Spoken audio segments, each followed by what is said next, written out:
Thank you for coming. I'm extremely pleased to introduce Emile Chabal, who is a historian and works on 20th century France. He's a Chancellor's Fellow in History at the University of Edinburgh and a specialist in post-war French and European history. He's published widely on French politics, including A Divided Republic, Nation, State and Citizenship in Contemporary France. Today he'll be talking to us about the historian Eric Hobsbawm and his early intellectual engagements with the Communist Party historians. Thank you. Does this work? Yeah, it does work. Great. It's lovely to see so many of you here. Thank you for the invitation from these two lovely people to my left and to my right. What I'm going to do first is just give you a sense of where this paper fits into the broader project. So as Palami just said, I'm working on an intellectual biography of the historian, the Marxist historian, Eric Hobsbawm. Many of you in the room, perhaps all of you, will have encountered Eric Hobsbawm in some form or another, probably in your readings. So, as you can imagine, a biography like this is a huge undertaking, especially for one lonely early career scholar like me. But it's also a very interesting undertaking because Hobsbawm's life was interesting, his political engagement was interesting, and his intellectual engagement was very interesting. And of course, it's very important to say that he lived for a very long time, perhaps almost too long from my point of view, which means that he lived through various different local and world historical junctures, whether that was the Second World War or the rise of the New Left in the late 1960s or the collapse of communism in the late 1980s, early 1990s. So there's a lot to talk about with Eric Hobsbawm. But what I want to do today is actually try and think a little bit beyond the man himself and think about what it means to be a historian. Again, I suspect that many people in the room are either historians professionally or aspiring to be historians. And of course, that's my position as well. So working on another historian has helped me to think about what actually makes us who we are. How did we get here as young historians? And Eric Hobsbawm in the period that I'm talking about here is a similar age to me. So there's a very strong sort of sense of, okay, what was he doing? What might I need to do, or what should I be doing? And so in this part of the book, which deals with the immediate post-war years, and I should say this book is a long way from being completely written, but I'm moving forward slowly. In this part of the book on the immediate post-war years, what I've tried to do is think about what actually makes a historian. Right? How do we professionally become who we are? Not just intellectually, how do we encounter particular subjects, but professionally. And in this section of the book, I've sort of tried to identify three broad things that make a good historian. The first is overlapping groups of friends to offer emotional support, to read work, and provide intellectual sustenance, the kind of intellectual renewal that we all need. The second thing that all historians need is some well-defined enemies who can be invoked in arguments and disagreements. Right? There is nothing more productive than fighting against another scholar, or perhaps more broadly, as the case with many of the people I'm going to talk about today, fighting against a political opponent. And finally, every young historian needs an address book full of contacts. Contacts who can potentially read work, but more importantly, contacts with whom one can build collaborations or simply offer an invite to a glamorous conference location. Having a big address book of contacts is absolutely crucial to the historian. Now, Eric Hobsbawm fulfills all of these criteria in this period, quite spectacularly, in fact. He was friends with some of the brightest minds of his generation. That's something we talk about today. He was firmly located on one side of an emerging cultural Cold War, so he knew who his enemies were.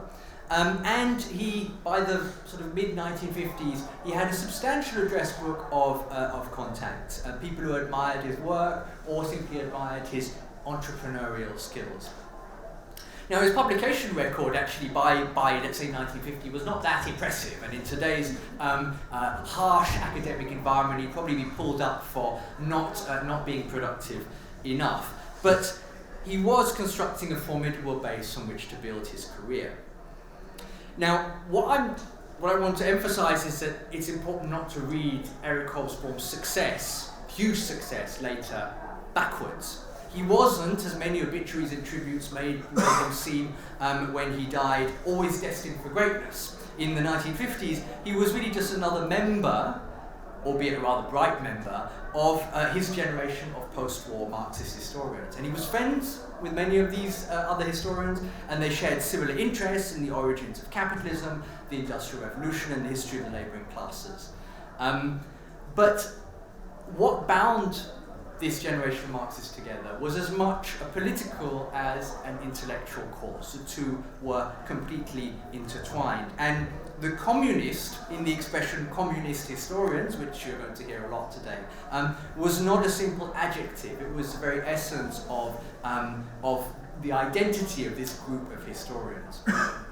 Now, inevitably, with the rupture of 1956, the 20th Congress of the Communist Party of the Soviet Union and the invasion of Hungary, a lot of this commitment dissolved. Many of his peers became disaffected with the party or left the party altogether. But for a decade or more, and that's the period I'm going to be dealing with today, 46 to 56, this political commitment was quite genuine and had a real impact on Hobsbawm's worldview. Now, there are many places where we can see his friendships emerge, and in another part of this chapter I deal with his involvement with German-speaking and Central European exile groups immediately towards the end of the war and immediately after the war. He was often writing for ephemeral publications in the Austrian exile press, the German exile press, the Czech exile press.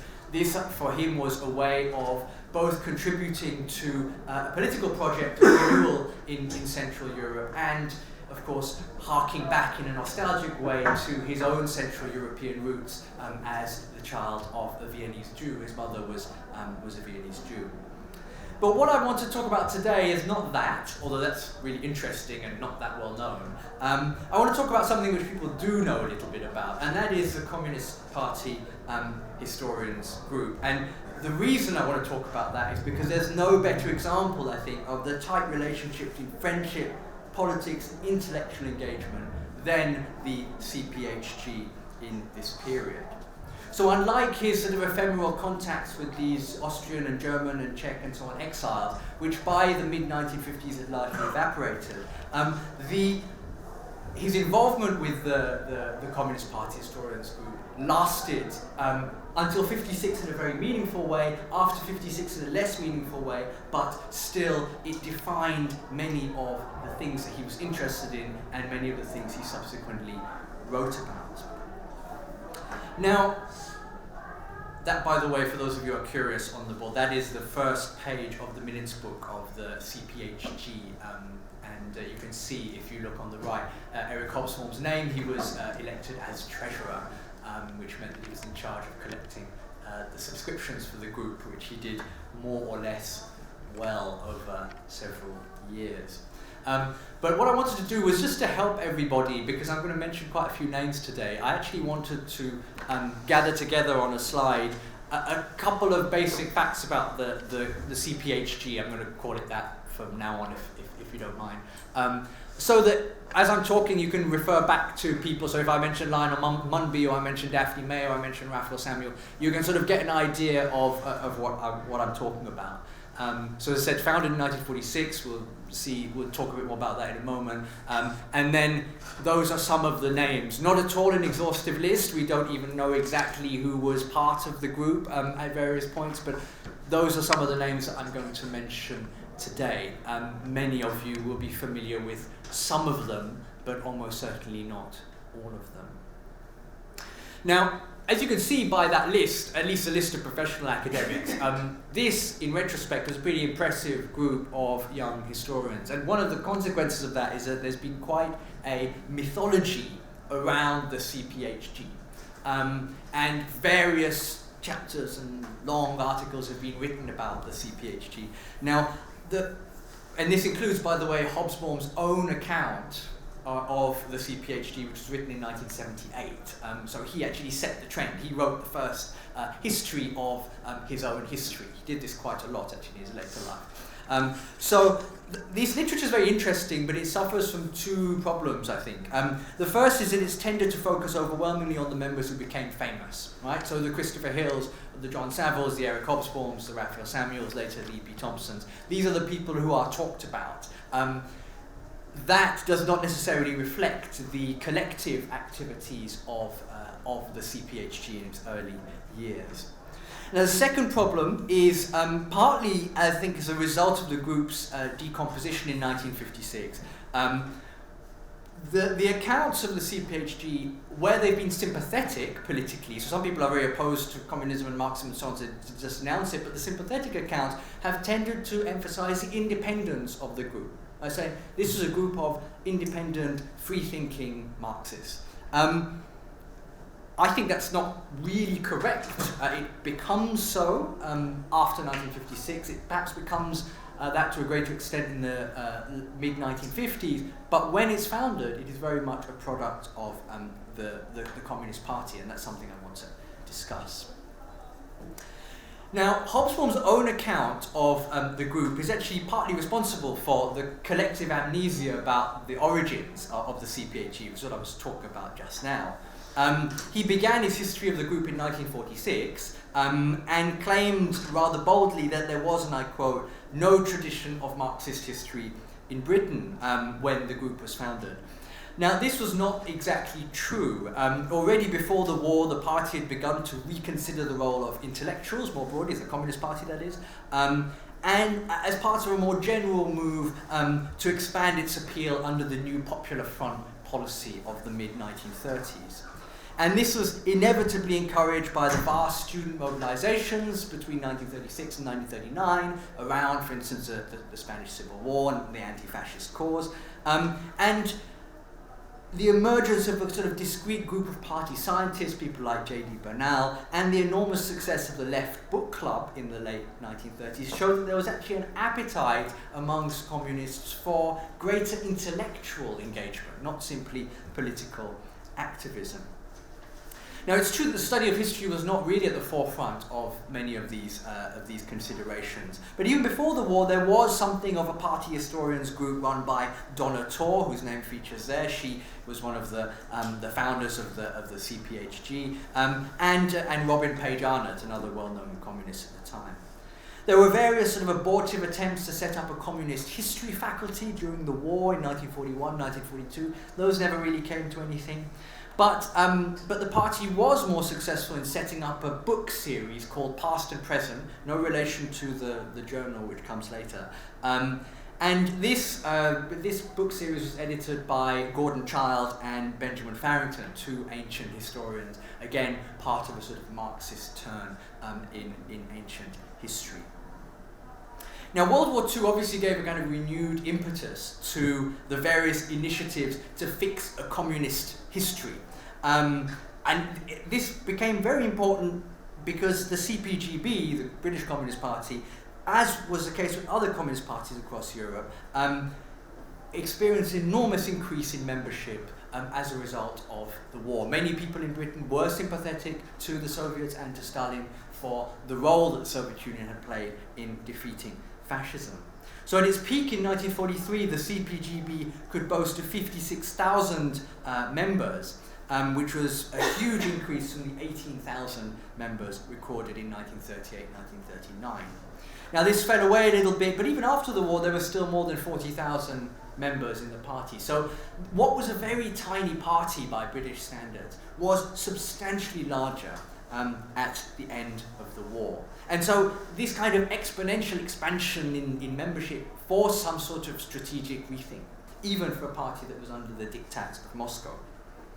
Not only that, but this process of trying to think through what British communism might look like and how it might appeal to the British people was hastened by the dissolution of the Comintern in 1943 and the emergence of the people's democracies of Eastern Europe in the late 1940s. And all of this sort of culminated in what was known as the British Road to Socialism, which was a sort of policy document of the CPGB that was published in 1951. Now, as the CPGB became ever more focused on its explicitly national British character, it needed to find a specifically British historical narrative to support that process. And of course, given the centrality of history and historical progress to Marxism-Leninism in general, it was really only a matter of time before the party hierarchy began to pay more attention to the writing of history. So the historians group was very much a product of the party, of discussions that were happening inside the party, and it was very much dependent on it.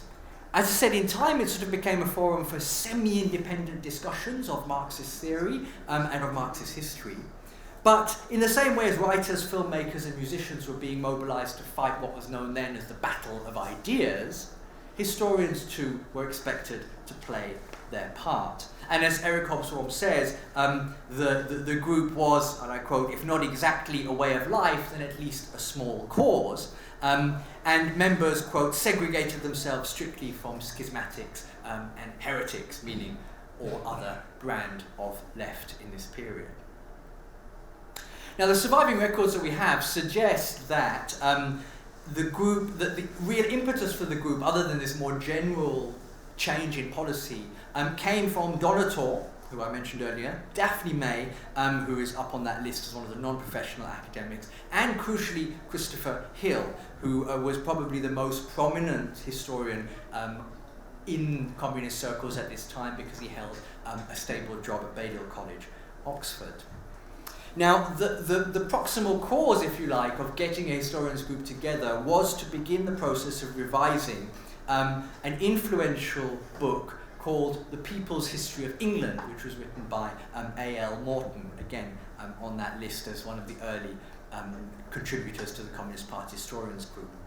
Now, Morton's volume had been enormously successful. It was published in 1938. It was enormously successful, and it was successful even beyond sort of traditional communist circles.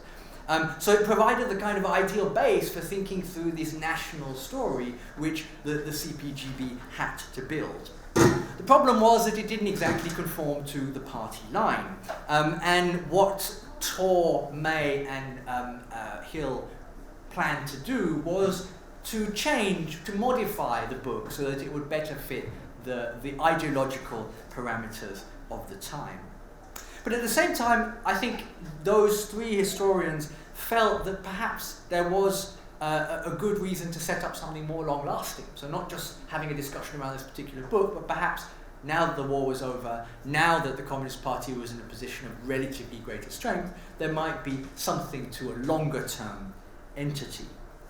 And you can see that by the fact that actually in the first minutes of the very first Historians' Conference, as it was called, the second agenda item is the future of the group. Right, so they clearly, the first agenda item was Morton, I'll talk about in a second, and the second was the future of the group. So they had some sort of concept of this becoming a long-term entity. Now, it's not clear actually from any of the archives that seem to be anywhere when Hobsbawm was invited to join this emerging historians collective. He doesn't appear to have played any major role in initiating it, which no doubt explains why he gives a very truncated history of its origins in his 1978 account of the group. And he was also in the army when the group was first being discussed in late 1945. Although he would probably have heard something about it from his friends. He was very much in touch with communists, London-based communists especially at the time. What we do know, though, is that he was part of the first meeting, which, as I said, was the Historians' Conference, which was held in June 1946, over 2 days, at the Workers' Music Association in London.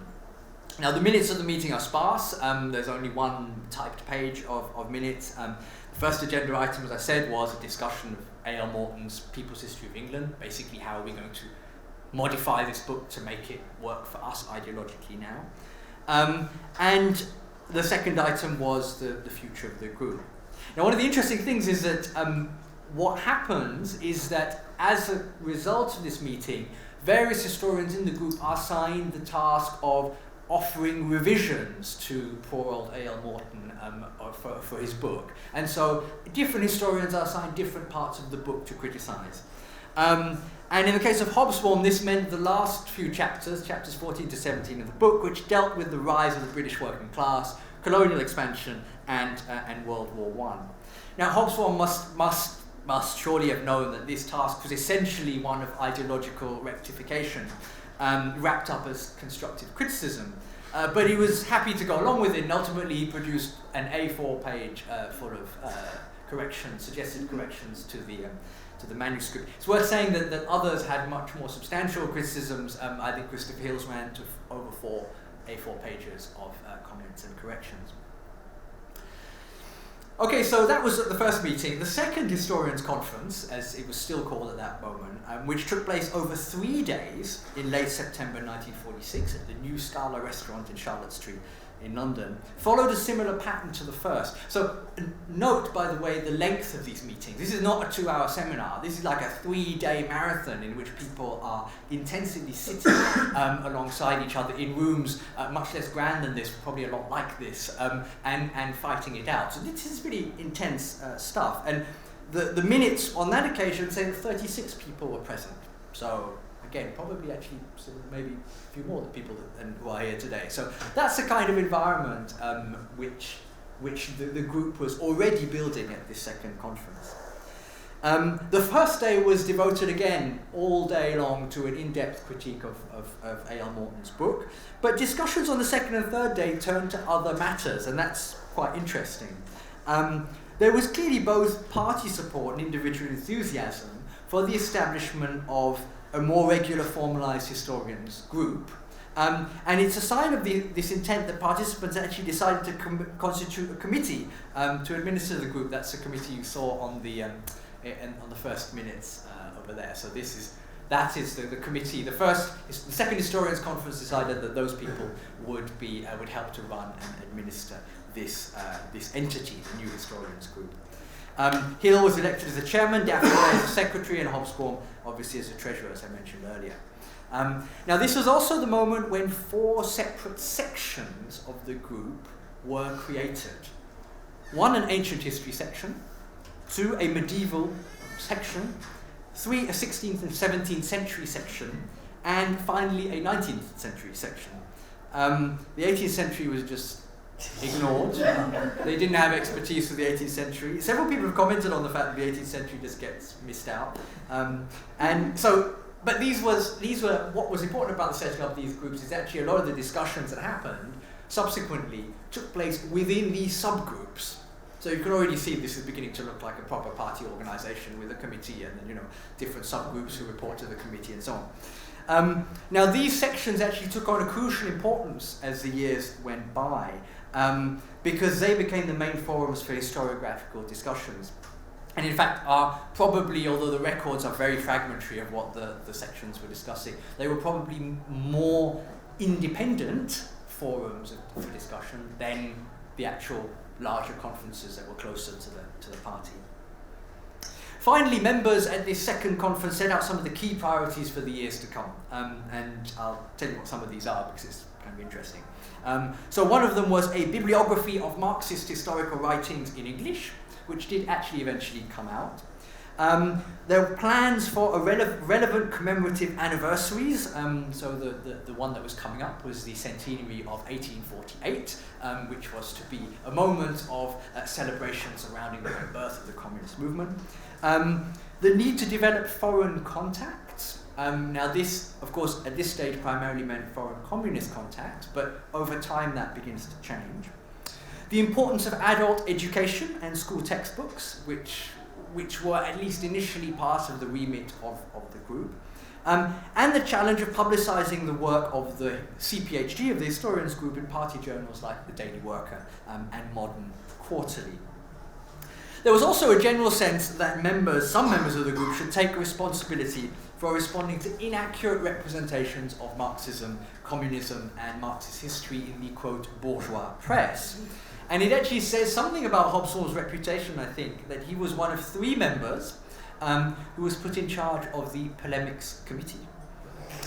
And interestingly, so I don't have time to talk about that today, but it's a task with which he clearly felt a certain affinity, because he executes his duties as an indignant letter writer in the Times and the Times Literary Supplement and the New Statesman and so on, quite well in the 1940s and 50s. So there's a whole kind of I'm talking about that more when I talk about enemies, which I can't really do today, but there's a whole sort of sub-genre of writing in which Hobsbawm is tasked with responding to the great kind of conservatives, the A.J.P. Taylors and the Hugh Seaton Watsons and others. He has the job of sort of picking holes in their arguments or correcting whatever they say about Marx.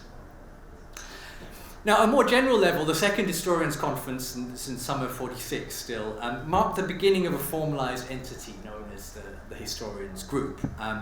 This was both an organisation in and of itself, as I said, and then an umbrella organisation, nominally in charge of coordinating all of the different sections, right? And the minutes of its committee meetings, which really are meticulously recorded by hand by Daphne May, the secretary, show just how much of a challenge it was to keep this thing running, because there were paper costs. Remember that a lot of the meetings involved discussion of pre-circulated paper, so those papers had to get to the members somehow.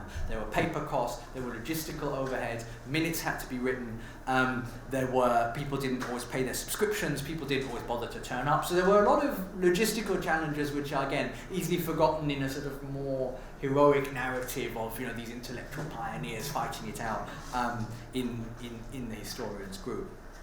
And what you also see in the minutes is some political disagreements, even at this stage. So Eric Hobsbawm reports back from the 19th century section in early 1948 to say that some members of the 19th century section had objected to having a show of party cards on the grounds that the Historians' Group was not strictly a party organisation. Now, predictably, this complaint was roundly repudiated by the committee of the CPHG, but it indicated that even at this early stage there were tensions between those like Daphne May and Donna Torr, who saw the group through a strongly ideological lens, and those like Hobsbawm, who this was supposed to be a forum for productive, if orthodox, still very orthodox, discussion. Now, given the substantial investment of time and energy on the part of all those involved, it's only natural, I think, to ask what people's motivations were for being part of this group, right? And I don't think there's a consistent answer to this question. As you can see up there, there were at least 120 active members and 200 members on the books, in fact, in the late 40s. And although this had fallen to about 60 by the mid-50s, that's still an awful lot of different people coming from very different backgrounds. Still, there do seem to be 3 broad reasons that we can identify for why young communist historians wanted to be part of this group or decided to join. For the first group, for the unsung heroes of the CPHG, people like Daphne May, Donna Torr, Betty Grant, it's no coincidence that these were mostly women, this was another of their kind of party responsibilities. They were interested in the subjects under discussion. Some of them were quite historically savvy. Daphne May was a trained historian who had completed a degree and had done some further study in history, and only abandoned history when she had children in 1952. So she was, she had a kind of profile as a historian. But for people like this, what the main motivation was that this was one of their party responsibilities.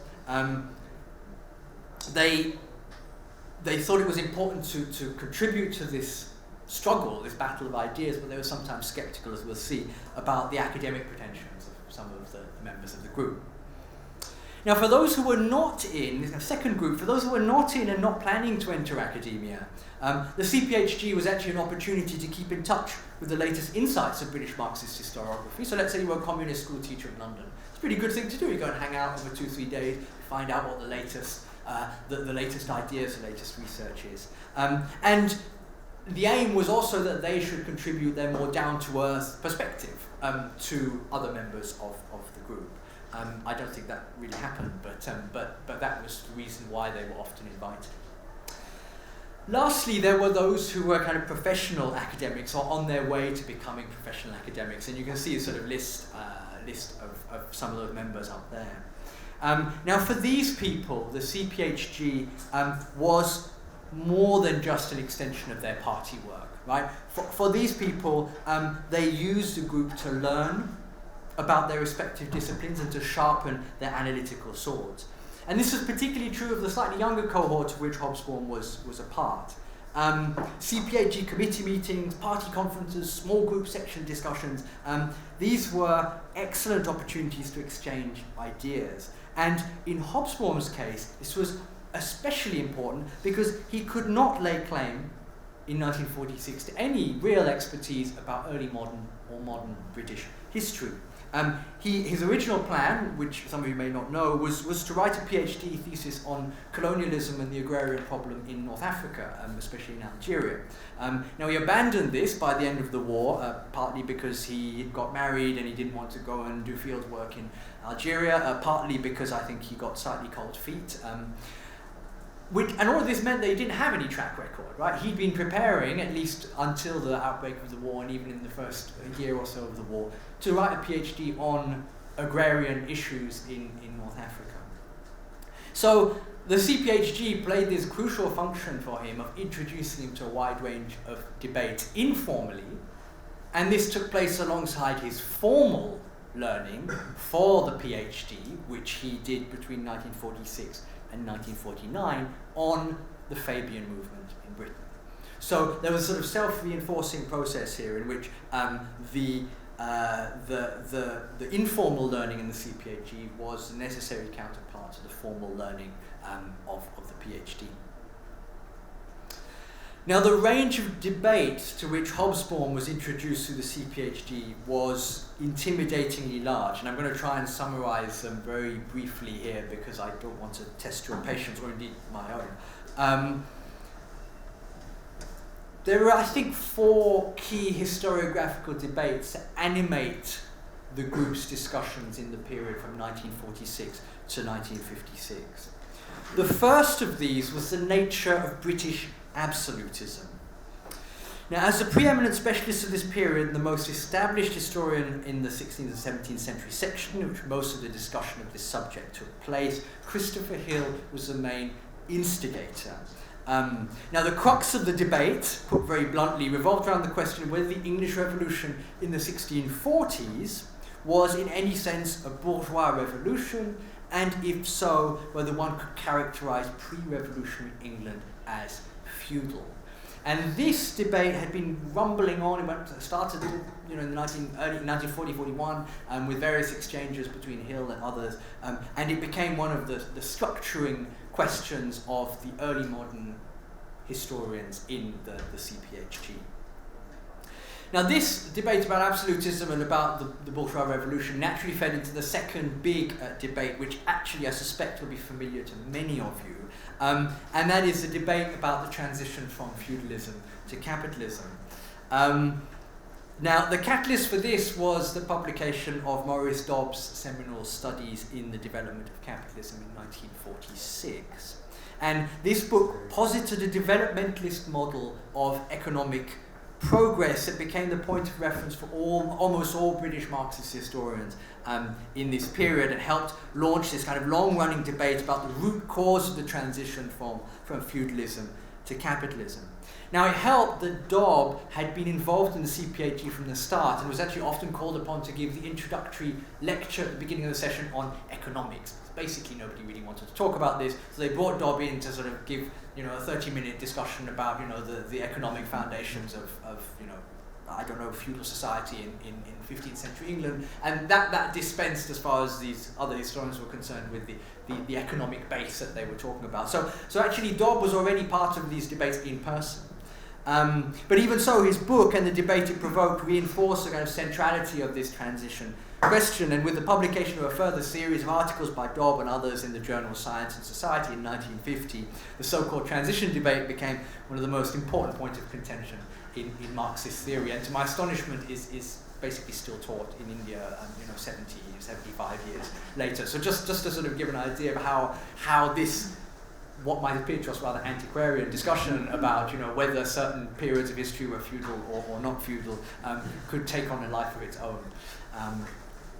So the third debate, after having sort of talked about British absolutism and about the transition, the third debate that drove forward many of the exchanges within the CPHG concerned the definition of the English people, right, and the writing of English history.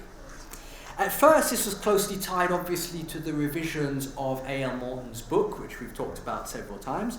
But these initial reflections soon gave way to broader debates about popular radicalism in English history, and whether it was really possible to broaden the focus of communist politics away from class alone to a notion of the people. And you see this change happening in other European communist parties at the time, who become more more holistic in who they think their potential support groups can be, particularly in countries like France and Italy, where the communist movement was associated with the resistance and therefore with a sort of sense of national identity and national pride. Now, the result of this was a systematic effort to restore to prominence figures and events that could demonstrate clearly the strength of the radical tradition in English politics and broaden, as I said, this kind of very limited class focus.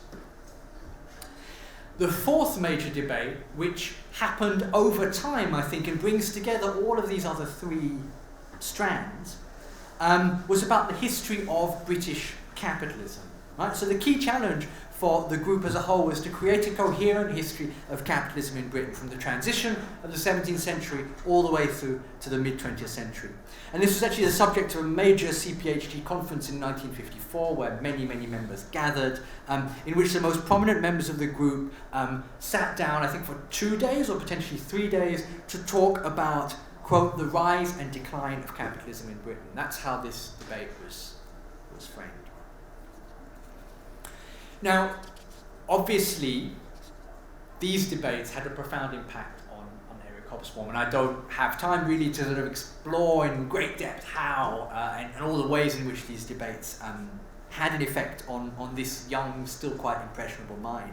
But I think it's enough to say that when he joined the CPHG in 1946, he was in the first year of his doctoral research, and he couldn't claim any expertise in any of these subjects. But 10 years later, everything had changed.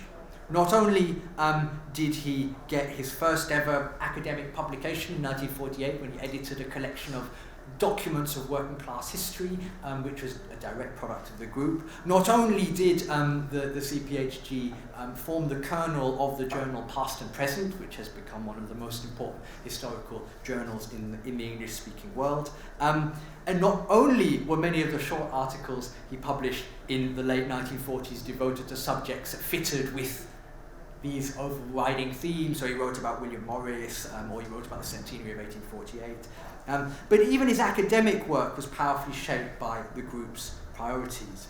I think what's really interesting is to see how, not only, he wrote this groundbreaking article about the crisis of the 17th century that's entirely a product of the discussions in the CPHG, but even in a longer term perspective, writing the history of capitalism is what underpins the famous Ages trilogy, to a lesser extent the fourth one, which has a sort of life of its own, but the trilogy on the 19th century is about the rise and not quite the fall, but the imminent fall of capitalism in the Western world. So you can see how all of these debates are kind of percolating into his mind. And it actually makes sense when you realize how rich the discussions he was having were. It makes sense why he never published any of his work on Fabianism and the Fabian movement. He never published his PhD as a book. It must have seemed really rather dull compared to some of these epoch-making questions that he was being given the chance to address through the CPHG. He had basically had the excuse to do other things other than work on the Fabian movement that in any case he had no great sympathy for. But what I want to emphasize is not just this intellectual aspect, the intellectual influence. I also want to spend a few minutes talking about this desire to recreate the lost world of interwar political and intellectual exchange, which I think was crucial to what Hobsbawm and many of the others were trying to do. I don't think it would be too much of a stretch to say that the CPHG actually played the same function as the informal networks of knowledge and ideas that existed in left-wing circles in late 1930s Cambridge and the LSE. These are places that he spent a lot of time as an undergraduate student. These networks had brought together intellectual simulation, very deep friendships, and political engagement. And it's obvious that Hobsbawm felt the same way about the CPHG. If you cut away a lot of the content of his 1978 account, he was very explicit about the interpersonal aspect of his engagement. He says, black on white, quote, "For most of us, the CPHG was about friendship." And there's more than a hint, actually, of masculine romantic nostalgia, I think, in the way he described the camaraderie that underpins the group's activities. I've got the quotation here, I think. There we go. So I'll read it to you. Group members would make their way, normally at weekends, through what memory recalls mainly as the dank, cold and slightly foggy morning streets of Clerkenwell to Mark's house or the upper room of the Garibaldi restaurant on Laytle Street, armed with cyclostyled agendas, sheets of, quote, theses or summary arguments. Saffron Hill, Farringdon Road, Clerkenwell Green in the first 10 post-war years were not a sybaritic or even a very welcoming environment. Physical austerity, intellectual excitement, political passion, friendship are probably what the survivors of those years remember best.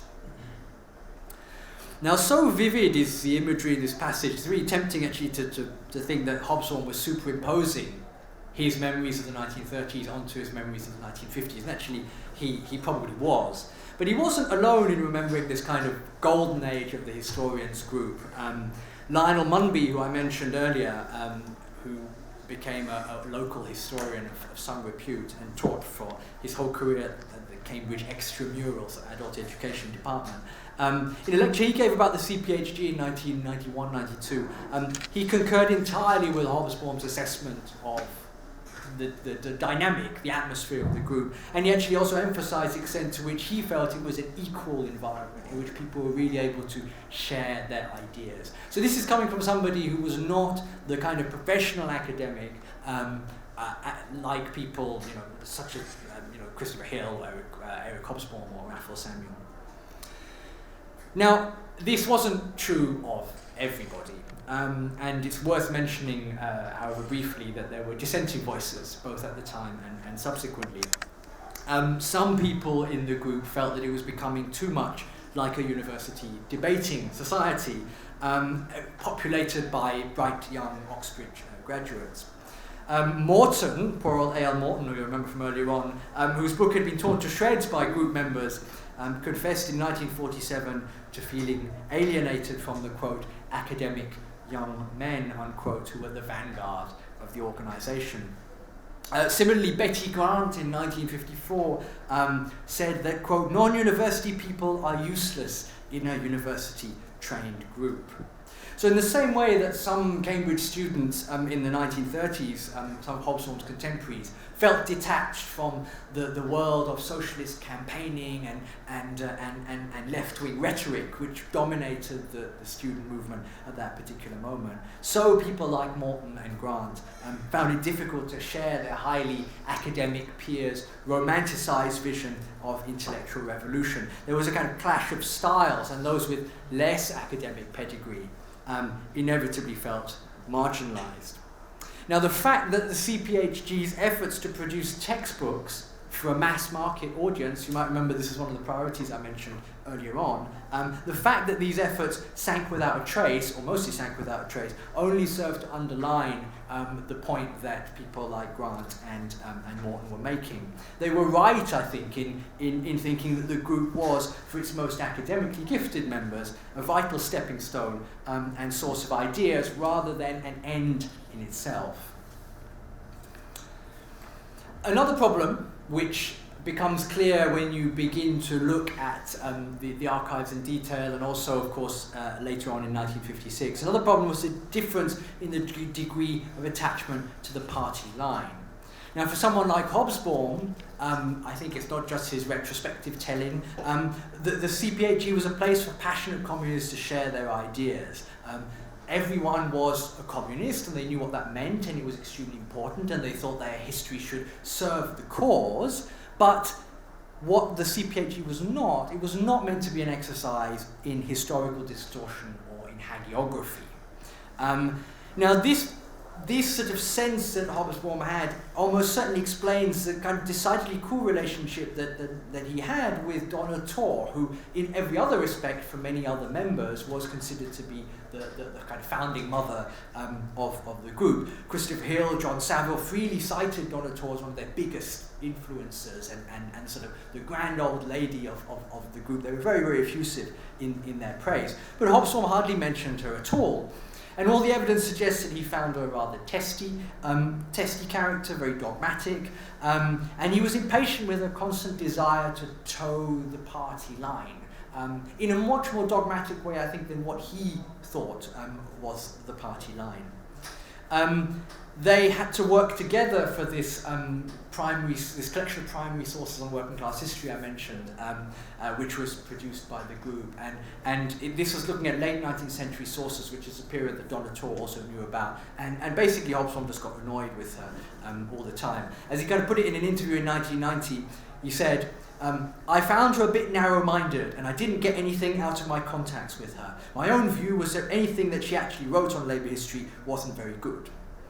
Now, Torr, the interesting thing for us is not this disagreement, although Hobsbawm probably intellectually is right in his assessment of Torr. But what's interesting about this disagreement is how Torr represented the kind of antithesis of the romantic solidarity and critical engagement that Hobsbawm believed lay at the kind of heart of the CPHG's ethos. At the same time, it was almost certainly Torr's proximity to the party hierarchy that helped to protect the CPHG from some of the ideological changes that took place in the 40s and 50s. As we know a bit about this period, we'll know that artists and intellectuals suffered greatly under communist regimes and within communist parties, both because they were persecuted for their views or what they produced, also because the party line was continuously changing. And very little of that seems to have penetrated down to the level of the CPHG. And I expect that as an elder stateswoman who could command respect, Torr was the one who was shielding the CPHG from the upper echelons of the party. So paradoxically, it was the very trait that Hobsbawm found most unlikable about Donna Torr that ensured the CPHG remained the kind of space in which he and others could speak relatively freely. So just to sort of finish, I mean, I think in Hobsbawm's mind, it was the personal intellectual freedom that he felt, regardless of whether we would now see him as within an ideological straitjacket, that made the CPHG such a valuable formative institution for him.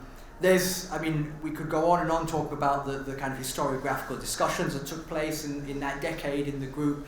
Even I'm not fully aware or sort of au fait with the minutiae, especially of early modern English history, something I know very little about. But these debates clearly had a very profound effect on individuals. For Hobsbawm specifically, the CPHG was a vital bridge between the lost world of that late 1930s left-wing politics and the uncertain post-war future. And let's not forget that the Cold War was on its way. It also played a key role in his intellectual development, and it helped him forge a dense web of friendships, most of which survived the explosion of the group in 1956. So alongside his involvement with Central European exile publications, I was talking about that earlier, the historians group was actually a place where he could share and test his ideas and explore what it meant to be a communist and to be a historian, to have a political passion, as he put it earlier, and to do rigorous history. All he needed was a group of devoted friends, mentors, and peers to sort of watch his back, right? Together, he felt they could face their enemies and the onset of the Cold War, safe in the knowledge that they could rely on each other. And it was only in 1956, as I said, when the global communist movement threatened to tear itself apart in the face of some of its own contradictions, that Hobsbawm's own faith in this model of intellectual and political engagement began to waver. But even then, he never forgot the importance of friendship for a healthy intellectual life, and it was a reflex that I would argue ensured his academic survival. Thank you very much.